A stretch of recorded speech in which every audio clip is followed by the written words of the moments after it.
Quand j'étais petit, s'il y avait bien un dessin animé que je regardais religieusement chaque jour, où j'allumais la télé un petit peu avant pour pas tout rater, et bah c'était bien Galactic Football. Pour ceux qui sont nés dans les années 2000, vous savez qu'à l'époque il y avait la sainte trinité des animés de foot, avec foot de rue et les deux masterclass que sont Inazuma Eleven et Galactic Football. Vraiment c'était ça.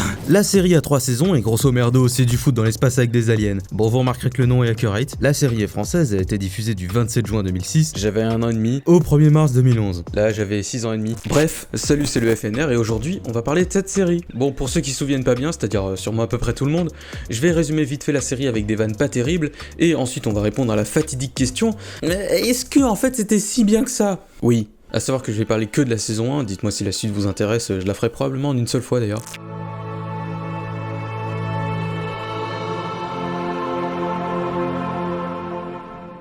Mais Galactic Football c'est quoi? Eh bah tout commence avec 4 déscolarisés qui se font chier sur leur petite planète glacée de merde depuis la grande glaciation. Alors... Il y a des jokes qui est le perso principal, c'est un peu le mec qui vole Tago, il est trop stylé. C'était mon perso préféré étant enfant, mais en rematant la série, je me suis rendu compte qu'il a aucune caractéristique d'autre que son énorme ego. Il m'a bien refroidi, vraiment c'est juste ça sa personnalité, il a rien d'autre pour se rattraper. Son meilleur pote c'est Micro-S qui essaie plus d'être en mode cool kid, mais qui est assez maladroit. Ensuite il y a Tran qui est un peu un nerd, et il y a son frère Aito qui est basiquement les ours d'Anchima, bah sauf qu'il est cool et il est fort au but. Donc tous ces mecs là vont rejoindre la nouvelle équipe d'Aquilion, qui sera baptisée les Snow Kids. Elle est fondée par Arch, Qui émone au sourcil des cheveux. qui est de retour sur Aquilion vu qu'il était parti avec la glaciation et qui sera l'entraîneur. C'est un ancien grand joueur mais qui a jamais pu accéder aux phases finales de la Cup à cause de la glaciation. Non, je veux dire, la glaciation est littéralement arrivée pendant le match et impossible de continuer après vu que la planète a perdu son fluide. Bah il a des flashbacks du Vietnam alors qu'il a juste perdu au foot. Ah, je me rends compte que j'ai pas expliqué les fluides, c'est un bordel aussi. Ah. Chaque planète possède son propre fluide, c'est un pouvoir spécial, c'est un peu les particules de Minecraft. C'est un pouvoir spécial, sauf que on peut s'en servir que pour le foot. Le problème, c'est que après la glaciation, l'équipe d'Aquilion a perdu le sien. Du coup, leur nouvelle équipe, les Tigres Rouges, ils puent la merde. Vraiment, ils se bavent dessus. Bon, sinon j'ai conscience que résumé comme ça, c'est un énorme bordel, mais j'ai fait au plus simple parce que même pour une série que je traite, c'est dense en info. Bon, en gros, la série se divise en 2 arcs narratifs qui vont converger à la fin de manière maléfique. Le premier, c'est tout le délire avec le métafluide et Blaylock dont on reparlera plus tard, et le deuxième c'est que les Snow Kids ils doivent gagner la Cup. Leur principal antagoniste c'est Artegor, un ancien pote d'Arch qui joue avec lui mais qui a maintenant décidé de le détester. Une vieille histoire où Arch a eu la chiasse à cause du smog. Bon, pour le moment c'est l'entraîneur des Tigres Rouges, mais après il va rejoindre les Shadows. Arch il est accompagné de Clamp, le mec qui fait des machines pour l'entraînement. Enfin on est dans le futur donc il y a besoin. Oh Arch, laisse-moi te montrer ma dernière invention. C'est une machine pour renforcer le jeu de tête. Bon par contre là c'est juste des PNG qui bougent hein.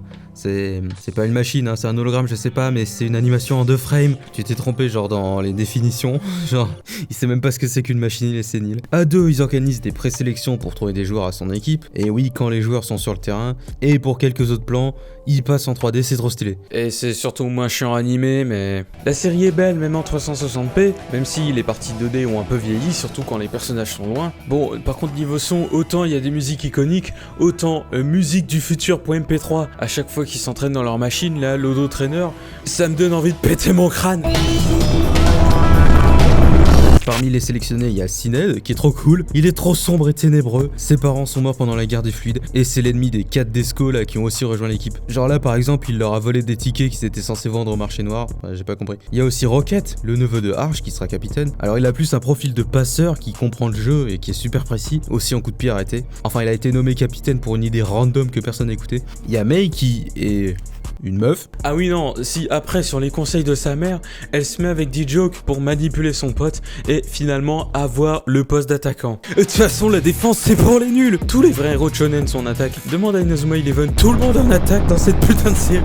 Non sérieux, même Arch dans son interview où il présente tous les membres de l'équipe, il dit genre c'est les défenseurs. Nous avons aussi un solide secteur défensif avec Mei qui fait un travail remarquable. Ils défendent quoi? C'est même pas qu'elle a envie de vraiment jouer en attaque, c'est qu'elle veut être plus populaire pour pouvoir faire des pubs pour des crèmes et du shampoing. D'accord. Et comment dire que les meufs de l'équipe qui sont en infériorité numérique se retrouvent dans la même situation que certaines meufs dans les filières de lycée pro ou techno? La terre entière veut les fourrer.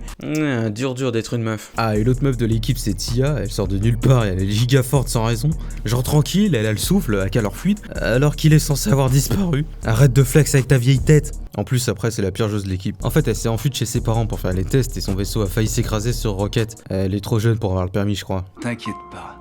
Tu es à l'abri chez moi. Je m'appelle Rocket. Wow, le ton suspect. Laisse-la tranquille, t'as pas un salon, genre au lieu de l'amener dans ta grotte / champion d'adolescents avec des posters de foot. Et c'est ainsi que notre petite équipe va jouer son premier match amical. En gros, faut se préparer avant d'affronter les Tigres Rouges d'Artegor, parce que le gagnant représente Aquilian à la Cup. Bon, ça devrait pas être dur vu comment il pue la merde. Alors du coup, ils vont organiser un match amical contre les Wombats. Bon, en gros, ils vont affronter l'Australie. Mais le méchant Artegor va corrompre un des joueurs adverses qui a la grippe Wombats pour blesser Tia pour qu'elle puisse plus jamais jouer. Parce que ouais, c'est la seule joueuse potable de l'équipe. Ah, et au passage, t'es un joueur pro intergalactique. À quel moment t'as besoin de truquer un match pour te payer un traitement? Bon, à part ça, c'est des planètes qui s'entendent bien, l'ambiance est bonne. Eh, bouffe pas ça, t'auras une chasse carabinée après. Bon, le match, c'est les gros égos qui prennent cher, en particulier Sined qui fait que jouer perso et qui réduit à néant les efforts de son équipe. Ah, il est tellement stylé pourtant. Sauf que, comme Tia est beaucoup trop forte, les scénaristes ont littéralement dû nerf l'équipe en la faisant se barrer. C'est une histoire compliquée, mais en gros, ses parents, c'est des fils de pute et ils veulent pas qu'elle joue. Mais à cause de ça, ils ont perdu 2-1. D'ailleurs, elle va revenir pendant le match contre les Tigres Rouges, et elle toute seule, elle va carry alors qu'ils sont menés 3-0. C'est un peu abusé, je trouve. Bon, ça va qu'à la fin, Dijoke a marqué le dernier but, a donc unlock le souffle, car ouais, les autres ont pas le fluide, on peut dire qu'ils retiennent leur souffle. Bon, à partir de là, ça va être un peu la star de l'équipe. Si les Tigres Rouges jouent aussi physique pour le prochain match, on a intérêt à faire gaffe à nos chevilles. Bon, après, ça va, les chevilles, y en a qui en ont des épaisses. Quant à Sined, il s'est particulièrement bavé dessus pendant ce match, et comme il a le seum, il va fuir avec Artegor pour aller jouer chez les méchants. Artegor n'a jamais cessé de vouloir pervertir tout ce qui se retrouve en contact avec lui. Mais là, Clamp, Sined n'est encore qu'un gamin. Il a juste rejoint l'équipe d'une autre planète, il brûle pas des voitures, calme. Son passage à lui étant jeune chez les Shadows s'est plutôt mal passé, je pense que son trauma l'a rendu raciste. À savoir que dans le lore, tu peux maîtriser le fluide d'une autre planète que la tienne, mais c'est super dur, ça demande beaucoup de travail et ton corps peut mal réagir. C'est un peu comme être naturalisé, je suppose, sauf que si tu rates, tu vomis. C'est enfin le moment d'aller à la Cup, et il y a des phases de groupe où ils vont affronter leurs premiers adversaires, une équipe féminine, les Rikers. Bon, c'est une équipe de lesbiennes.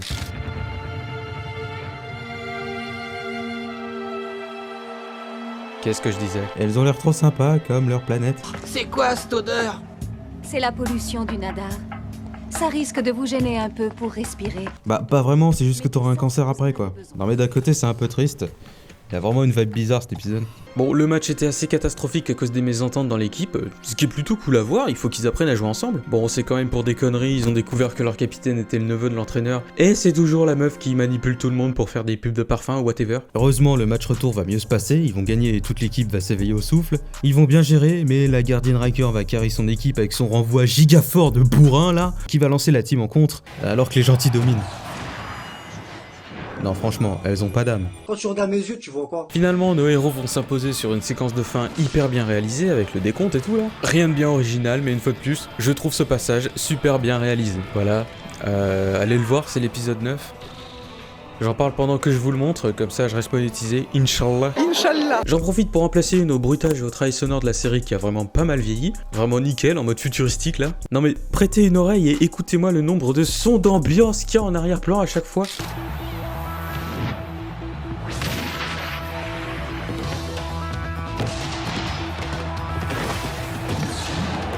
Sinon c'est pas tout ça, mais les prochains affrontés dans le groupe, c'est les pirates.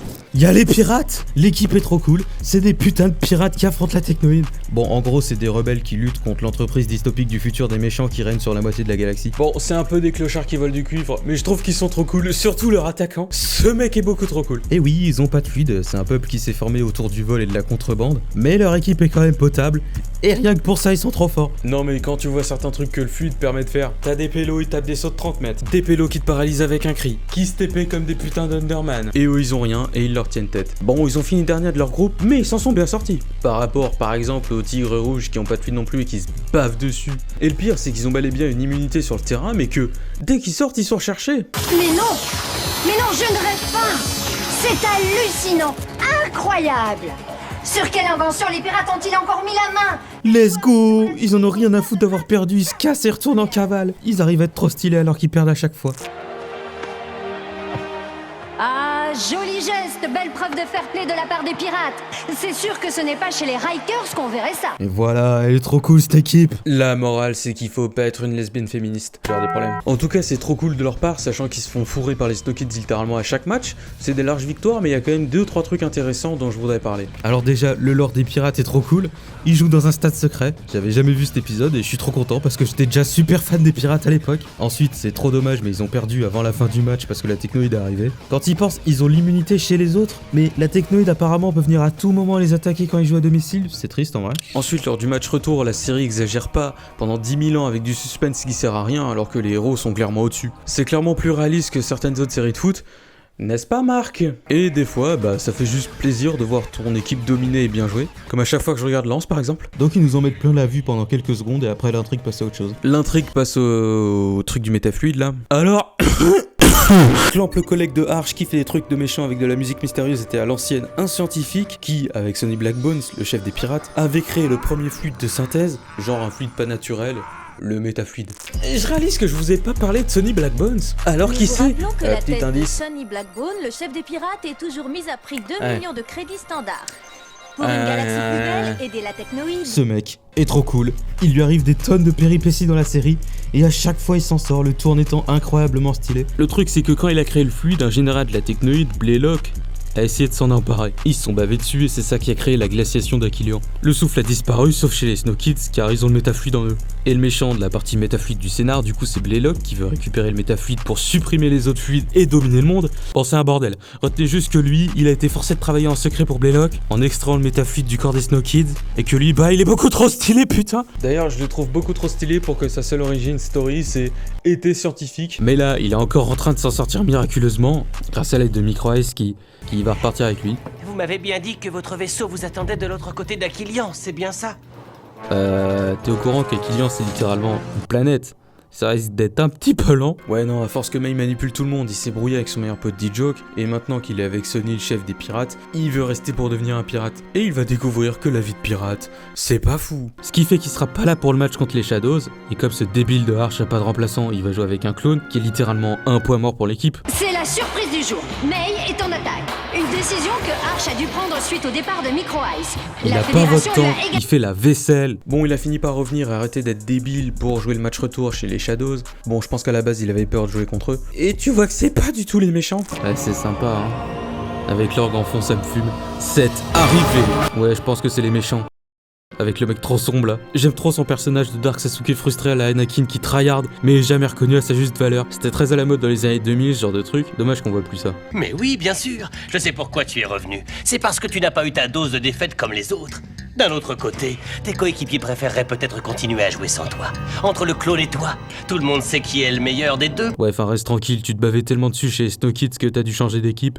Et évidemment, ils jouent comme des bourrins. C'est une technique comme une autre. À domicile contre une équipe créative et imprévisible comme les Snow Kids, ça peut être une bonne idée de pas les laisser jouer et de les prendre par la force. Bon, le match est super haché, c'est pas ultra cool à voir, mais c'est quand même sympa de voir différents profils de match au cours de la série, j'en parlerai plus tard d'ailleurs. Et à chaque fois, vous verrez, ce sera cohérent avec le scénario en dehors du terrain. Bon, en tout cas, la technique marche bien vu qu'à la mi-temps, ils mènent 3-0. J'ai toujours préféré une bonne humiliation à une simple petite victoire. Ouais, bah c'est clair que c'est mieux de gagner 3-0 que 1-0, ouais. Ouais, tant qu'à faire, ouais. Bon, heureusement, ils sont revenus. Et c'est cool que le dernier but a été marqué par Micro Ice, vu qu'il avait failli partir. Ça permet de caractériser le personnage, ou plutôt son style de jeu, vu que c'est un grand dribbleur, avec un énorme sens de l'improvisation. Et je trouve du coup qu'il est beaucoup plus complémentaire avec D-Joke, le buteur, à l'attaque qu'aurait pu être Sined, par exemple. Il faut que j'aille fêter la victoire avec mon équipe. Tu me trouveras toujours sur ta route, Arch. Et c'est moi qui remporterai la belle. Bon, par contre, toi, ça fait 2 fois que tu perds avec 2 équipes différentes, hein, s'agirait de se calmer. Et c'est ainsi que les SK se qualifient. Ils vont faire les phases finales au Jeunesse Stadium. En gros, sur le match suivant contre encore l'Australie, là, la problématique, ce sera qu'ils sont devenus des énormes stars connus dans toute la galaxie. Et du coup, ils vont se rendre compte d'un seul coup en arrivant au Jeunesse. Donc ça va créer des frictions entre eux, certains vont voir leurs chevilles encore plus gonflées. Il a littéralement un poster de lui dans sa chambre. En tant qu'influenceur, je réfléchis à faire de même. Et certains vont s'intéresser plus à la fame qu'au foot. Ces messieurs sont très intéressés par ton image et souhaiteraient l'utiliser pour promouvoir leurs produits. On peut dire que ça tombe bien, je n'ai plus rien à me mettre sur le dos et mes cheveux auraient bien besoin d'un masque de beauté après tous ces matchs. Rocket, tu as vu May? C'est dingue. Elle a déjà donné une interview et maintenant elle est en train de signer des contrats pour tourner des pubs. Ouais. Elle est si féminine. Je sais vraiment pas comment elle fait. Ce soir à la fête de l'école, à tous les coups, ça va encore être elle la plus belle. Rocket, tu m'écoutes quand je te parle? Mais Rocket, il s'en fout, tout ce qui l'intéresse c'est le foot. Il en a rien à branler de ta vie. Oui, enfin aussi tes vêtements ils sont aléatoires, on dirait genre Diego, le pote de Dora. Non mais sérieux. Du coup, pour séduire Rocket, il y a Tia qui a elle aussi décidé de bien s'habiller. Wow, sa scène du nez ici, elle est hautement fourrable. Heureusement qu'il y a la jambe de Rocket d'ailleurs. Attends, c'est des sandales?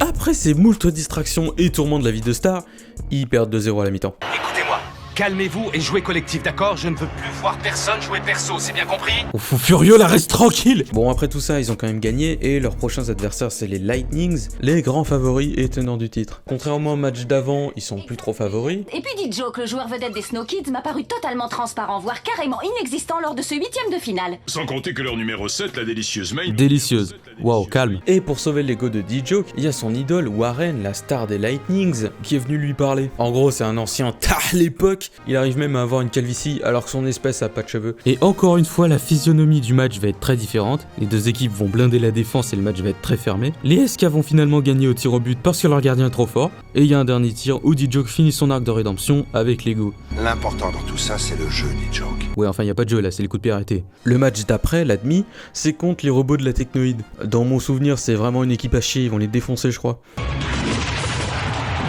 Et enfin, 5 minutes avant la mi-temps, le 4e et dernier but Technoïde. Allez. Ah, alors il y a une raison, hein. Clamp a découvert que le métafluide était dangereux pour les Snow Kids. Bon, c'est pas trop expliqué, mais d'après ce que j'ai compris, il doit extraire le métafluide de leur corps, et du coup, il doit jouer le match sans fluide. Au final, le souffle est revenu en version clean, parce que scénario, et ils les ont détruits. Avec ce fameux final où les bras du gardien ont été littéralement arrachés. Et je m'aperçois que je n'ai pas beaucoup parlé du métafluide, mais parce que c'est un énorme bordel, genre à un moment Clamp il est remplacé par un clone pendant plusieurs épisodes, il y a plein d'autres trucs. Bon, on suit comme je l'avais dit, les aventures de Blaylock le méchant et des pirates qui sont trop cool. Et c'est un gros morceau dans la série mine de rien, je dirais genre au moins 30%. On en reparle juste après, hein, parce que les deux parties de la série vont s'imbriquer juste après pour la finale. Mais d'abord, on va voir l'autre demi. Les Shadows affrontent les Cyclopes. Oh là là, regardez-moi comment ils sont sombrés torturés. Les Cyclopes, je les trouve un peu nuls et ridicules comme la Technoïde. Mais à Skip, ils sont ennemis. Même le wiki dit qu'ils sont médiocres. Ils ont une bonne défense mais subissent toute la première mi-temps. Du coup, ils ont l'idée de changer tous les joueurs à la pause pour reprendre des forces. Tu sais bien que c'est interdit par la Ligue qu'on se qualifie pour la finale, oui ou non? Ouais, bien sûr, mais ils trouvent déjà qu'on se ressemble tous, hein? Ils verront que du feu, je te dis. Ne pas faire de blagues sur la canne, ne pas faire de blagues sur la canne, ne pas faire de blagues sur la canne. Bon, la tricherie a été dénoncée par Arch, il avait trop la flemme de défoncer les Cyclopes en finale. Tu sens que c'est la fin de la série. Là, c'est les soi-disant meilleurs moments de la coupe de cette année, mais ça contient des extraits du match amical contre les Tigres Rouges, des extraits de la finale d'il y a 4 ans, et cette démo technique des joueurs de la Technoïde dans un de leurs labos, qui date d'un flashback d'il y a 16 ans. Oui, la tech a pas beaucoup évolué. Tout ça pour dire qu'il reste pas mal d'épisodes avant la finale et qu'ils essayent de combler comme ils peuvent. C'est assez dommage en vrai, la série baisse de régime juste avant la fin qui est exceptionnelle. Par exemple, il y a des intrigues amoureuses avec Rocket qui déclare ses sentiments à Tia. Bizarre. Pas comme ça. Non, parce que faut pas venir la nuit comme ça, surtout quand la meuf partage sa chambre avec une autre meuf. Surtout qu'il fait vachement noir. Faut dire qu'en parallèle, les pirates essayent toujours de récupérer le métafluide, parce que oui, Blaylock leur a pris en prenant Sonny en otage, enfin c'est compliqué. Ils arrivent du coup dans un bâtiment de la Technoïde avec des réservoirs d'eau pour libérer Sonny, et pendant ce temps-là, il y a la finale, sachant que si les Shadows la gagnent, Sinet va placer un objet dans la coupe qui va faire disparaître tous les fluides. Sachant qu'il a été révélé que Sonny, le chef des pirates, est en réalité le père de D-Joke. Bon, t'as le père le plus stylé de la galaxie, bien joué à toi. Et du coup, il est tiraillé et décide de faire exprès de perdre le match. Merci, mon pote. Ça fait plaisir de te savoir de notre côté. Mais une patate comme ça en plus, tu sors. Mais à la toute fin, les Snow Kids ont une occasion d'égaliser avec un coup franc bien placé. Comme à son habitude, Rocket ne prend que quelques pas d'élan. La foule retient son souffle. Les Snow Kids vont-ils marquer le but de l'égalisation?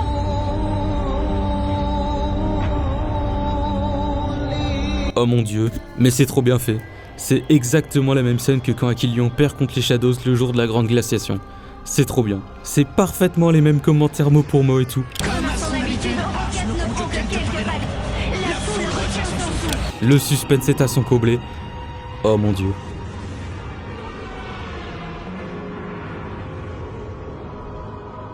Bon, c'est juste les réservoirs d'eau de tout à l'heure qui ont fui et gelé tout le stade, et le match revient juste après, mais avouez que c'est trop stylé. Mais ce final est tellement beau. Surtout qu'après le déneigement, D-Joke, qui a tout fait pour saboter le match, demande à Rocket de tirer à sa place. Non, le laisse pas faire, il va faire exprès de rater.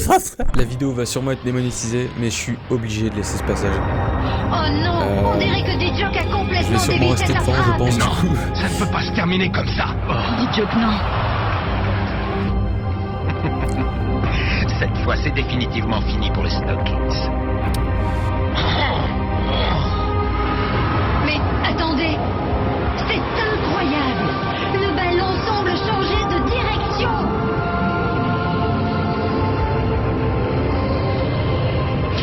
C'est incroyable. Le final de cette saison 1 est absolument légendaire. Et encore, dites-vous que je vous esquive moult passages légendaires, comme la discussion entre Arch et D-Joke à la pause. En tout cas, maintenant, c'est le but en or. Et bon, je vais pas tout passer parce que c'est long et je vais me faire engueuler, mais c'est trop bien. Le match est trop cool et intéressant, malgré la domination des Snow Kids dans les prolongations. C'est même plus sympa à voir que quand les deux sont coude à coude, je trouve. En gros, ils spamment des tirs et à chaque fois ils prennent le poteau. Genre la cage ressemble plus à rien à la fin, c'est trop cool. Bon, malgré ça, on a quand même une occasion pour les Shadows, mais arrêtez par Aito. Il est toujours pas en forme, donc il y a ce feeling du ah, ça pourrait rentrer quand même. Bon, au final, c'est meufrandom.mp4 qui a marqué. Ça fait un peu chier que ce soit elle parce que c'est la seule à savoir faire un tir cadré. Le final est légendaire, la conclusion de la série est belle, c'est trop cool.